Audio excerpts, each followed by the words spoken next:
Welcome to time స్పీ news. Nalgonda ప్రజలు తీవ్ర సమస్యల మధ్య జీవనం సాగిస్తున్నారని దేవరకొండ ఎమ్మెల్యే నేనావత్ బాలు నాయక్ తెలిపారు. ఒకవైపు ఫ్లోరైడ్ సమస్య, మరోవైపు కలుషితమైన మూసీ నది కారణంగా ప్రజలు ఇబ్బందులు పడుతున్నారని చెప్పారు. ముఖ్యమంత్రి ఈ పరిస్థితులను ప్రత్యక్షంగా పరిశీలించారని గుర్తు చేశారు. నల్లగొండకు శాపంగా మారిన మూసీని ప్రక్షాళన చేయడం అత్యవసరమని అన్నారు. ఈ ప్రాజెక్టును రాజకీయాల కోసం ప్రతిపక్షాలు అడ్డుకోవద్దని విజ్ఞప్తి చేశారు. ప్రజల ఆరోగ్యం, భవిష్యత్తు దృష్ట్యా అందరూ సహకరించాలని బాలు నాయక్ సూచించారు. అధ్యక్ష, ఇవాళ నల్లగొండ జిల్లాలో తాగునీటికి సంబంధించిన సమస్య ఈ సమస్యల ద్వారా ఇవాళ ఫ్లోరిన్ తోటి మూసీ నదిని ఇవాళ ప్రక్షాళన చేయకపోతే, పునర్జీవనం చేయకపోతే నల్లగొండ ప్రజానికానికి పెద్దని శాపంగా మారిపోయేటువంటి పరిస్థితుల్ని ఆలోచించే కానీ ఇవాళ కొంతమంది హైడ్రా ప్రాజెక్టు ప్రారంభించినప్పుడు ప్రతిపక్షాలు తప్పుడు ప్రచారాలు చేసి అభివృద్ధిని అడ్డుకునే ప్రయత్నం చేశాయని ఎమ్మెల్సీ మహేష్ కుమార్ గౌడ్ విమర్శించారు. ప్రజాప్రభుత్వం వేల ఎకరాల చెరువులను ఆక్రమణల నుంచి రక్షిస్తోందని చెప్పారు. అంబర్పేట బతుకమ్మ కుంట, బాంబ్రక్ నూజౌలా, కూకట్పల్లి నర చెరువులను పునరుద్ధరించి ప్రజలకు అందుబాటులోకి తెచ్చామని చెప్పారు. నగర అభివృద్ధిలో చెరువుల పాత్ర కీలకమని అన్నారు. ప్రభుత్వం విమర్శలను పక్కన పెట్టి ముందుకు సాగుతోందని పేర్కొన్నారు. ప్రజలను రెచ్చగొట్టడానికి ప్రయత్నం చేశాయి, కానీ నేడు హైడ్రా చర్యలతో హైదరాబాద్ నగర ప్రజలు సంతోషంగా ఉన్నారు. హైడ్రాకు మా ముఖ్యమంత్రికి జేజాలు పలుకుతా ఉన్నారు.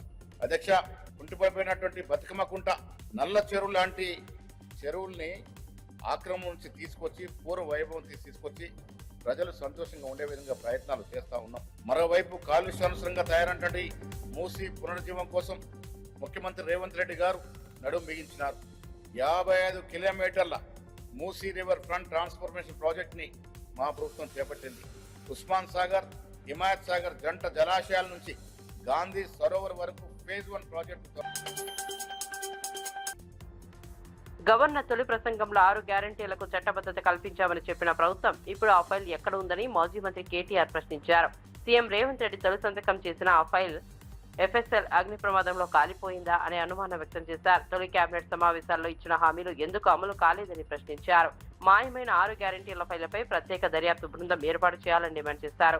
ప్రజలకు ఇచ్చిన హామీలను ప్రభుత్వం విస్మరిస్తోందని విమర్శించారు.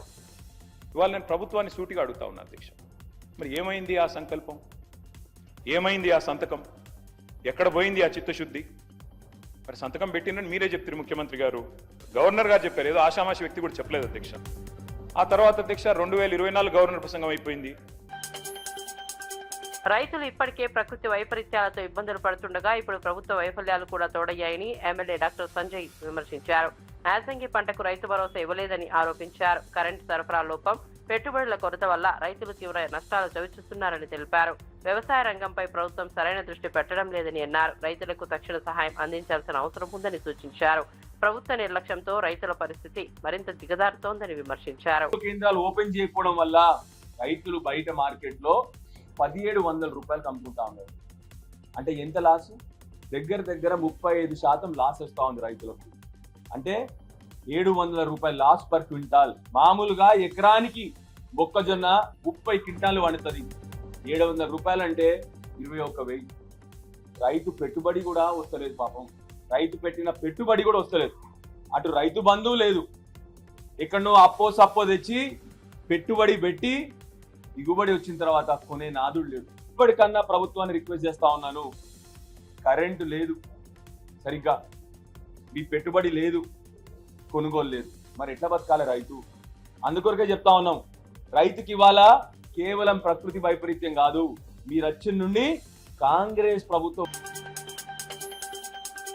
సొంత కాంగ్రెస్ ఎమ్మెల్యేలకే ముఖ్యమంత్రి రేవంత్ రెడ్డిపై నమ్మకం లేదని ఎమ్మెల్యే వివేకానంద ఆరోపించారు. రేవంత్ తీసుకుంటున్న నిర్ణయాల వల్ల కాంగ్రెస్ నాయకులు గ్రామాల్లో ప్రజలను ఎదుర్కోలేకపోతున్నారని అన్నారు. 99 రోజుల ప్రజాపాలన కార్యక్రమం సరైన ప్రణాళిక లేకపోవడంతో విఫలమైందని విమర్శించారు. 9 రోజుల్లోనే కార్యక్రమం నిలిచిపోయిందని తెలిపారు. ప్రభుత్వం ఇచ్చిన హామీలను అమలు చేయడంతో విఫలమైందని పేర్కొన్నారు. ప్రజల అసంతృప్తి పెరుగుతోందని అన్నారు. అందుకే వారి శాసనసభ్యులు కూడా వారికి అంటే మీటింగ్ అటెండ్ చేయడానికి మరి సుముఖత వ్యక్తం చేస్తలేరు. మొన్న జరిగిన ఎన్నికల్లో కాంగ్రెస్ పార్టీతో కలిసి పనిచేసేటువంటి సిపిఐ కూడా ఈ ప్రభుత్వం ఘోరంగా విఫలమైంది, మాట నిలబెట్టుకోవడంలో మరి వెనకపోయింది. కాబట్టి మేము కూడా వీళ్ళ ఎంబడి ఉండలేమని చెప్పిన పరిస్థితి మనం చూసి. అసెంబ్లీలో కేటీఆర్ కాంగ్రెస్ ప్రభుత్వంపై తీవ్ర విమర్శలు చేశారు. 2 ఏళ్ల పాలన ప్రజలకు పరిహాసంగా మారిందని వ్యాఖ్యానించారు. ఎన్నికల ముందు ఇచ్చిన హామీలను అమలు చేయకుండా ప్రజలను మోసం చేస్తున్నారని ఆరోపించారు. ఇప్పటికే అమలులో ఉన్న పథకాలను కూడా దెబ్బతీశాయని అన్నారు.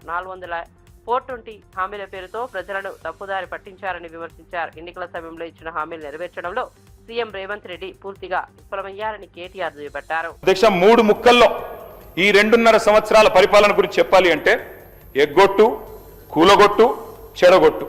హామీలు ఎగ్గొట్టు, కట్టిన వాటిని కూలగొట్టు, ఉన్న పథకాలు చెడగొట్టు. ఏమున్నది అధ్యక్ష ఈ 25 నెలల్లో